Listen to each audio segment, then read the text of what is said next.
Bonjour.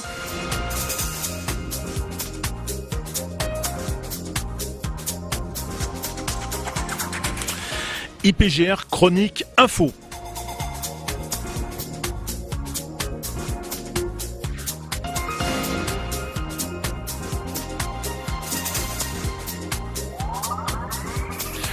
Bonjour à toutes, bonjour à tous, Richard Fanikian pour vous présenter le magazine IPGR Chronique Info. IPGR Chronique Info, c'est le magazine radio de l'Institut de prévention et de gestion des risques urbains. Une émission consacrée aujourd'hui à l'Union des maires des Bouches-du-Rhône. Notre invité, Roland Darouzès, maire de Lamanon, président de l'Union des maires des Bouches-du-Rhône, président du parc régional des Alpilles.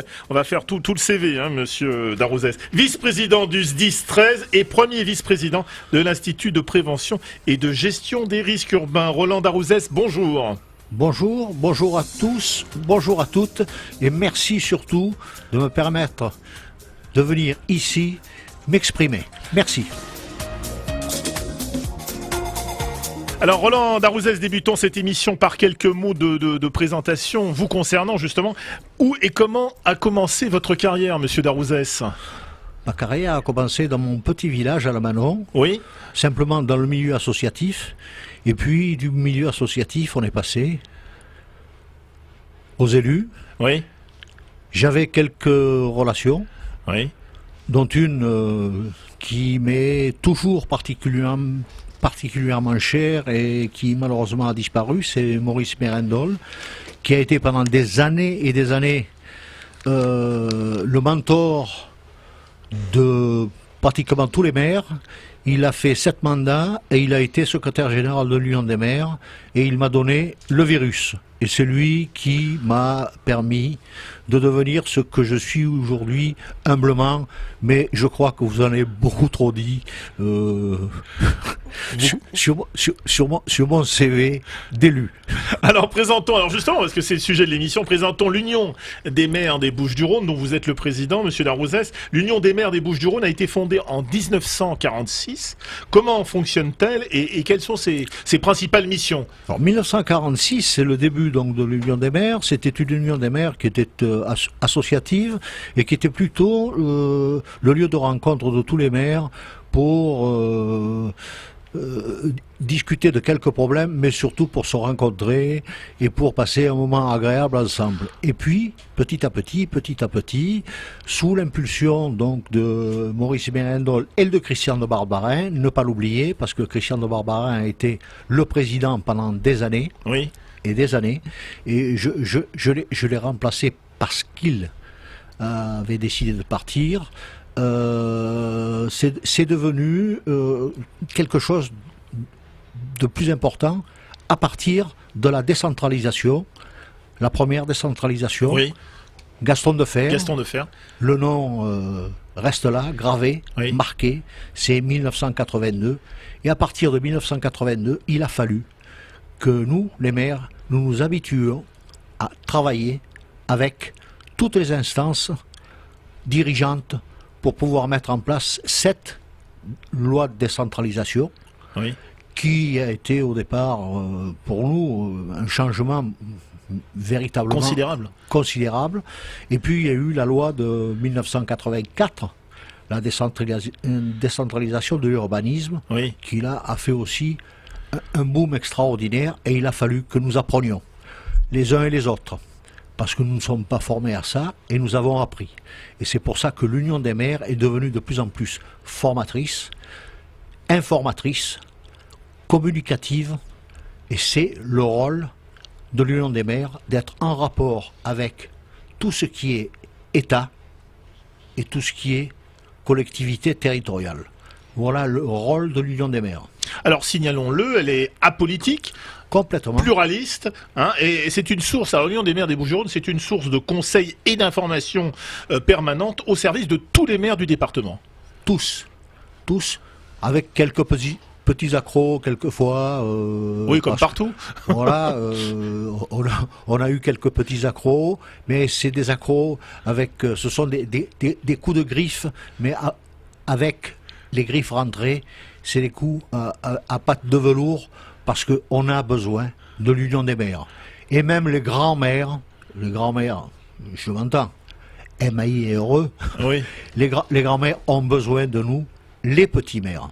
Voilà. Est-ce qu'on peut dire, monsieur Darouzès, que la fonction principale de ce qu'on va appeler l'UM13 doit faciliter l'exercice de la fonction de maire dans de nombreux domaines, urbanisme, finances locales, éducation nationale, etc. Tous les domaines. Tous les domaines. Et l'État s'appuie sur nous, et la préfecture même régionale, s'appuie sur nous et nous demande de participer à tout ce qui est nouveau, tout ce qui est innovant, pour que nous puissions, nous, travailler à côté d'eux et leur apporter la petite expérience que nous avons dans nos villages. Et ça, c'est très important. Je ne sais pas comment vous l'expliquer, mais le préfet, nous avons 80 commissions qui travaillent avec 2-3 maires pour l'État, la préfecture, les sous-préfectures. 80, c'est immense. C'est immense. C'est énorme. Et mes collègues maires, aujourd'hui, et encore plus aujourd'hui, parce que avec les réformes qui se préparent, la grande réforme territoriale, font appel à nous pour nous dire, allez, il faut qu'ensemble, nous puissions faire quelque chose de bien pour nos concitoyens, parce que nous travaillons uniquement pour nos concitoyens. Au service des concitoyens. Alors, gestion des risques, on l'a dit, sécurité, salubrité, ordre public, environnement, coopération intercommunale. Elle peut aussi aider l'UM13 et intervenir en tant que conseil juridique? Alors, là, on a un outil qui a été mis en place par le Conseil général, qui s'appelle l'ATD. Oui. L'Agence technique départementale. Alors expliquez-nous un peu ce qu'est l'ATD. L'ATD, c'est qu'une petite structure qui a voulu être mise en place par le président Jean-Noël Guérini, qui existe déjà depuis 6 ou 7 ans, et qui ne s'occupe uniquement que des problèmes juridiques. Elle est au service des maires. Et nous travaillons en commun. Chaque fois que nous avons un problème, un tout petit peu délicat, un tout petit peu sur le plan juridique, parce que vous savez que de plus en plus, la population, les citoyens sont devenus très procéduriers. Beaucoup, énormément. Nous avons besoin, donc, et nous partageons le rôle. Nous, communication, information, l'ATD, tout ce qui est juridique. Et ça marche fort bien. Quel serait le principal atout de l'Union des maires des Bouches-du-Rhône, monsieur Darouzès? Aujourd'hui, c'est celui, surtout, de communiquer avec nos collègues pour ne pas les laisser tout seuls, parce que la plupart du temps, un maire... dans les petites communes sont un peu dépourvues de conseils et d'assistance, en fait. Et d'assistance. Les grandes communes n'en ont pas besoin. Il n'empêche qu'elles viennent quand même taper à notre porte gentiment pour qu'on leur donne tous les renseignements que nous avons, parce que nous sommes en rapport direct avec l'Association des maires de France, puisque nous sommes une fédération. Une fédération. On va revenir sur l'AMF, la grande association des maires de France, tout à l'heure. En attendant, nous allons accueillir au téléphone votre vice-président, le vice-président de l'Union des maires des Bouches-du-Rhône. C'est monsieur Jacky Gérard qui doit nous entendre. Monsieur Jacky Gérard, bonjour. Oui, bonjour chers amis, bonjour au président également. Alors vous êtes bonjour Jacky. Vous êtes Jacky Gérard, non seulement vice-président de l'Union des maires des Bouches-du-Rhône, vous êtes également le maire de Saint-Cana, vice-président du Conseil général des Bouches-du-Rhône et vice-président de la communauté du pays d'Aix-en-Provence. Alors selon vous, monsieur Gérard, quelle serait la principale mission de l'Union des maires des Bouches-du-Rhône reconnue par l'ensemble des maires du département ? Alors, la mission principale de l'Union des maires, c'est déjà de fédérer toutes les communes. Et aujourd'hui, nous avons, le président le disait, nous avons vraiment un tas de textes qui sortent, qui sont à la fois inquiétants pour les maires, mais aussi qui marquent une évolution un petit peu de la fonction de maire et de la fonction municipale. Donc, le rôle de l'Union des maires, mais assisté par d'autres, comme l'ATD, le CDG, c'est de préparer justement les élus, d'accompagner ces élus dans les mutations, d'apporter la connaissance juridique, la connaissance technique, et d'avoir des comportements, je dirais, réactifs par rapport à tous ces changements. Le président le disait également, il y a des engagements au niveau de l'État, des services qui sont de plus en plus restreints, et nous devons de plus en plus donc faire par nous-mêmes au niveau des élus. Alors vous êtes également maire de Saint-Cana. Parlons de Saint-Cana. Quels sont les risques auxquels votre commune, Saint-Cana, est exposée ? Nous les collectionnons tous, j'allais dire, sauf peut-être les galeries et le sous-sol, mais nous avons la traversée par la D7N qui était l'ancienne RN7 avec parfois des convois dangereux ou des convois exceptionnels. Nous avons le risque sismique puisque nous sommes sur la fameuse faille qui frappe tout le secteur avec le séisme de 1909. Et nous avons bien sûr, comme toutes les communes quasiment aujourd'hui dans les Bouches-du-Rhône, donc le risque inondation de par les pluies torrentielles. Donc ça fait beaucoup à gérer par rapport notamment aux règles d'urbanisme et à la constructibilité. Alors justement, vous parliez du risque sismique. L'IPGR est intervenu dans le cadre d'une opération pilote concernant le bâti en zone sismique à Saint-Cana. Alors dites-nous en quelques mots au sujet de cette étude sur la vulnérabilité du bâti, Monsieur Gérard. Alors par rapport à ces risques, je crois que le pire serait de faire l'autruche, j'allais dire, et de se voiler la face.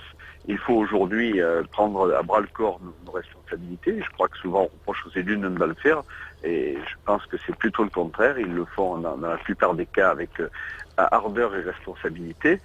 Nous avons donc souhaité avoir des précisions quant à l'impact de ce risque sismique sur les bâtiments communaux, bâtiments qui reçoivent du public, qui reçoivent des enfants au niveau scolaire, qui reçoivent des activités, et il est bon de connaître en fait le risque auquel seraient soumis ces bâtiments en cas de séisme. Parfait. Très bien. Écoutez, en tous les cas, merci Monsieur Jackie Gérard d'être intervenu dans cette émission. Souligner l'apport de l'IPGR, et donc puisque l'expérience a été faite avec 3 communes, il faut le préciser aussi, puisque Charleval était concerné et Lamanon était concerné, et ça nous apporte vraiment un éclairage intéressant. Alors ça ne règle pas tous les problèmes, puisqu'il y a dans certains cas des travaux à faire, il y a parfois des confortements, il y a surtout des précautions dans le cadre des risques, et donc des plans de prévention. Mais tout cela apporte, je dirais, une connaissance du terrain pour exercer nos responsabilités. Voilà, effectivement, nous aurons dans quelques instants en ligne Jean-Marc Mercantini, et si nous avons le temps, nous prendrons aussi Monsieur Pascal Berger au sujet des PCS, que vous connaissez également. En tous les cas, encore une fois, merci Monsieur Jackie Gérard d'être intervenu dans cette émission. Merci Jackie, et à très bientôt. À très bientôt, au revoir. À demain. Alors c'est aussi, Monsieur Darouzès, l'UM13, l'interlocuteur officiel représentant les maires envers les pouvoirs publics. On en a parlé tout à l'heure. Et vous animez également chaque année le déplacement de la délégation des élus des Bouches-du-Rhône au Congrès national des maires qui a lieu chaque année en novembre. Voilà, ça c'est un grand moment. Oui. Surtout qui nous permet d'assister donc à cette grand-messe qui est le Congrès national des maires, et de pouvoir prendre la parole. Prendre la parole, écouter ce que disent nos collègues maires, et puis dire ce que sont nos soucis. Et voilà. Et en même temps, si vous le permettez, ça nous permet aussi de nous retrouver tous ensemble, au moins pour une soirée, autour du pot de l'amitié, et puis surtout de rencontrer les sénateurs et les députés, toutes tendances confondues, qui nous font l'honneur de nous inviter, soit au Sénat, soit à l'Assemblée nationale. C'est ainsi que Jean-Claude Gaudin nous invite au Sénat, très régulièrement, et les députés nous invitent à l'Assemblée nationale. Voilà, ça nous permet de voir et un petit peu de rêver.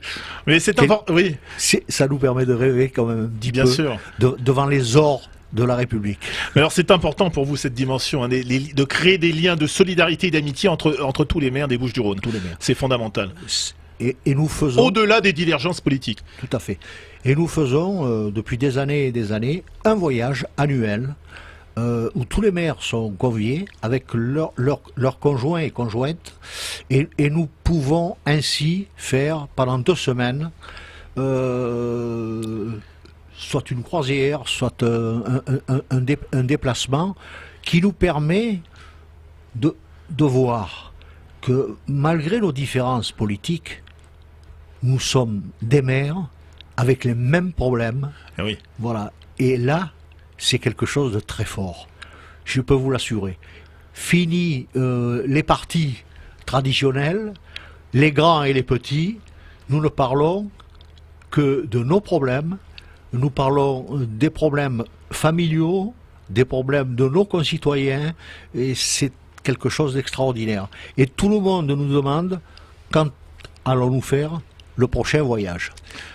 C'est une date importante dans la vie de l'UM13. Voilà. Toutes les années, c'est une date importante. Et cette année, c'est une date qui chagrine tout le monde, oui, parce que nous avons décidé de ne pas faire de voyage, parce que nous sommes en pleine crise, oui, que nous avons jugé en bureau, en conseil d'administration et en assemblée générale même, que nous avons tenu il y a très peu de temps, de ne pas faire de voyage pour éviter tout amalgame en disant tiens, regarde, nous on souffre et eux ils vont se balader. Voilà. Je m'excuse de parler comme ça, oui, bien sûr, mais c'est comme ça que ça s'est passé. Alors on va revenir dans quelques instants sur l'Union des maires des Bouches-du-Rhône. En attendant, nous allons prendre au téléphone l'un des spécialistes du plan communal de sauvegarde, dont vous nous direz un mot tout à l'heure. C'est Jean-Marc Mercantini. Jean-Marc Mercantini, bonjour. Bonjour, monsieur Fannikian. Voilà, vous pouvez saluer aussi monsieur Darouzès qui est avec nous en studio. Bonjour Jean-Marc. Bonjour. Bonjour monsieur Darouzès. Alors, Jean-Marc Mercantini, un mot sur l'aide actuellement mise en place avec le SDIS 13 et le programme de soutien des communes des Bouches-du-Rhône pour l'élaboration du plan communal de sauvegarde. Oui, donc c'est un projet de soutien auprès des collectivités communales, oui, pour aider à élaborer de façon collective et participative leur TCS. Oui. C'est un sujet qui prend place dans le cadre d'une convention de partenariat que nous avons établie entre le SDIS 13 et l'IPGR. Et donc il s'agit de la mise en œuvre d'aider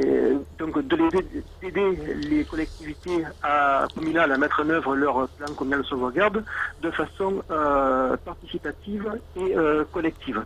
Et pour cela, donc, nous avons imaginé la mise en place d'une démarche pédagogique, entre guillemets, par petits groupes de 6 à 8 communes. Oui. Donc, où chacun va venir avec ses problèmes et ses difficultés. Et ce petit groupe de travail, se faisant de façon participative et collective, sera animé par les membres partenaires et signataires de la convention que nous avons établie avec le SDIS et les PGR. Très bien. Merci Jean-Marc Mercantini d'être intervenu dans cette émission. Nous avons également quelqu'un qui connaît bien le déroulement du plan communal de sauvegarde. C'est le capitaine Pascal Berger. Pascal Berger, bonjour. Oui, bonjour. Oui, je rappelle que vous êtes chef du centre de secours de Cassis et de Roquefort-la-Bédoule, capitaine. Alors, expliquez-nous en quelques mots à quel niveau le plan communal de sauvegarde est-il si important pour les communes et pour les responsables des communes, puisque nous sommes en studio avec le président de l'Union des maires des Bouches-du-Rhône, monsieur Roland Darouzès. Bonjour Pascal, bonjour. Bonjour. Monsieur Darouzès. Donc en fait, effectivement, le plan communal de sauvegarde a un seul objectif, c'est vraiment être prêt le jour J. L'élaboration de tel plan permet de réaliser un document qui prépare et organise la commune pour faire face à l'ensemble des situations d'urgence. Donc, d'où son importance. Très bien. De façon générale, dans quel cadre intervenez-vous en tant que conseil technique des maires sur la prévention des risques, capitaine ? Les sapeurs-pompiers, donc effectivement, principaux acteurs face à l'ensemble des risques. Nous, on participe au niveau du diagnostic des risques. On peut aider également les élus dans le travail sur l'alerte et l'information de la population, sur la création d'une organisation de crise, puisque nous c'est notre quotidien, oui. Et enfin la mise en place d'exercices et de procédures pour justement connaître et et mettre en place ces PCS. Voilà. Merci Pascal Berger de votre intervention dans cette émission. À très bientôt. À bientôt. Au revoir. Au revoir. À bientôt, au revoir. Monsieur Larouzès, combien de communes et de maires des Bouches-du-Rhône possèdent un PCS, un plan communal de sauvegarde? Écoutez, la plupart, je n'ai pas fait le pas les chiffres en tête? Je n'ai pas de chiffres en tête, mais la plupart, et de plus en plus, maintenant, les communes vont mettre toutes, pratiquement, leur plan communal de sauvegarde en marche. Voilà. Parce que c'est le document qui nous permet... C'est fondamental. Pire que fondamental, c'est quelque chose de nécessaire aujourd'hui pour les élus vis-à-vis de la population, vis-à-vis de la sauvegarde des biens, mais aussi des personnes. C'est quelque chose de fondamental, comme vous l'avez dit. Où commence et où s'arrête la responsabilité pénale du maire face aux dangers qui menacent sa commune, ou qui peuvent menacer sa commune?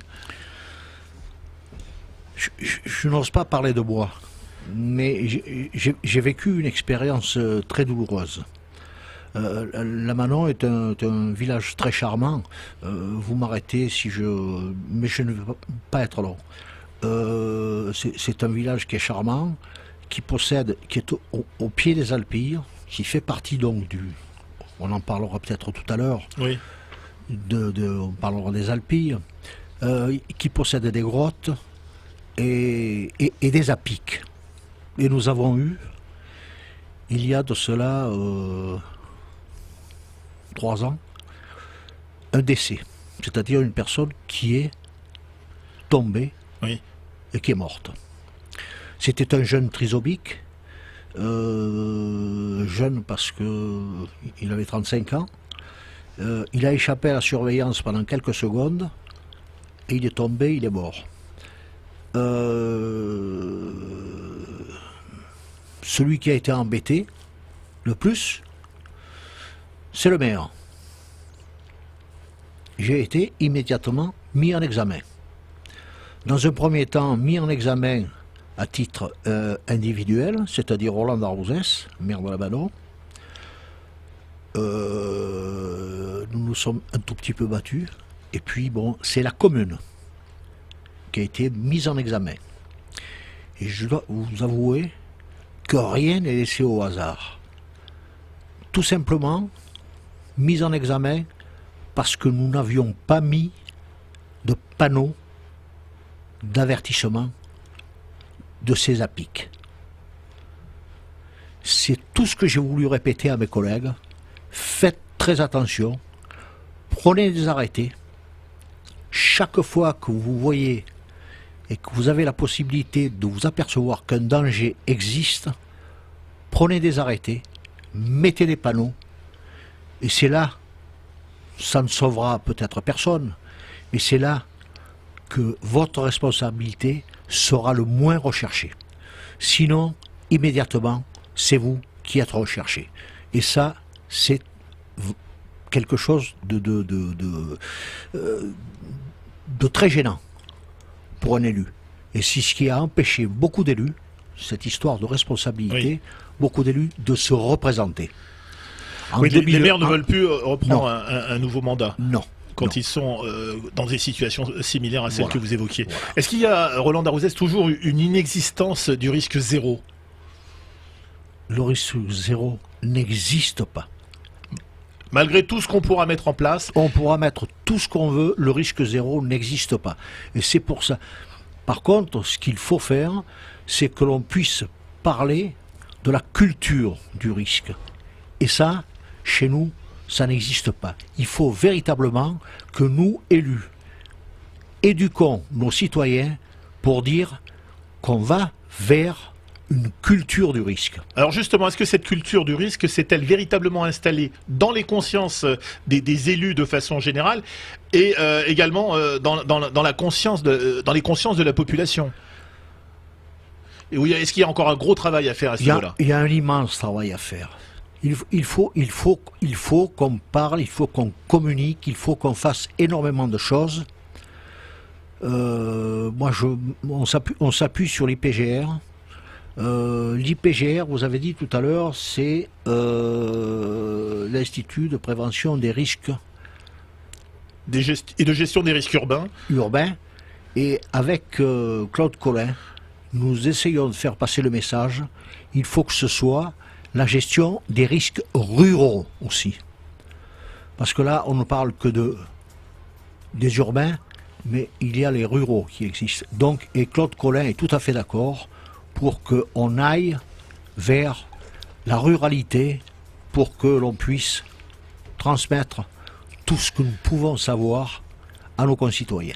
Alors il nous reste très peu de temps, il nous reste 2 minutes d'émission. Un mot, Roland Darouzès, vous êtes aussi, on l'a dit en début d'émission, président du parc régional des Alpilles, un parc naturel régional reconnu au niveau national pour sa forte valeur patrimoniale et paysagère. C'est aussi un territoire fragile qu'il faut s'attacher à protéger, là aussi des risques qui le menacent. De tous les risques qui le menacent. Et nous faisons tout, nous sommes 16 maires. Rien n'est plus facile que de faire travailler les maires ensemble autour d'une table, mais nous avons tous pris conscience qu'il fallait que l'on défende ce patrimoine qui est le nôtre, que nos anciens nous ont donné et que nous devons préserver aujourd'hui pour que nos enfants demain puissent y vivre en paix et en toute tranquillité. Le parc naturel régional des Alpilles, c'est un grand moment que l'on doit à une personne. Je suis désolé, elle est décédée, c'est Gérard Jouve, c'est lui qui a eu cette idée de faire le parc naturel régional. Je lui en sais gré, nous en sommes tous ravis et j'espère que pour sa mémoire, nous ferons tout pour que le parc naturel régional des Alpilles devienne quelque chose de magnifique. Roland Darouzès, un dernier mot. Est-ce qu'on peut dire que l'IPGR est l'un des premiers outils de l'Union des maires des Bouches-du-Rhône? Tout à fait. Tout à fait. Surtout un outil sur lequel vous comptez en tant que président de l'Union des maires des Bouches-du-Rhône? Ah oui. Et je suis fier d'en faire partie et d'en être le premier vice-président et d'avoir autour de moi des gens comme Claude Collin, comme Elisabeth Durand, comme tous ceux qui sont autour, Jean-Marc Mercantini, qui nous aide. Vraiment, l'IPGR, c'est un outil, un véritable outil pour nous, puisque nous travaillons la main dans la main pour le bien de tous. Merci Roland Darouzès. Merci d'avoir participé à cette émission. Merci à vous tous et à vous toutes de votre attention. Pour retrouver les informations concernant cette émission, vous pouvez vous rendre sur le site de l'Union des maires des Bouches-du-Rhône, www.um13.com. Et pour réentendre ou revoir cette émission en podcast, rendez-vous sur le site de l'IPGR, www.ipgr.fr. Vous pourrez également retrouver cette émission sur les chaînes de nos partenaires Risque TV et Aléa TV. Quant à nous, nous nous retrouverons le mois prochain pour un nouveau numéro de IPGR Chronique Info. En attendant, je vous dis à très vite sur Dialogue.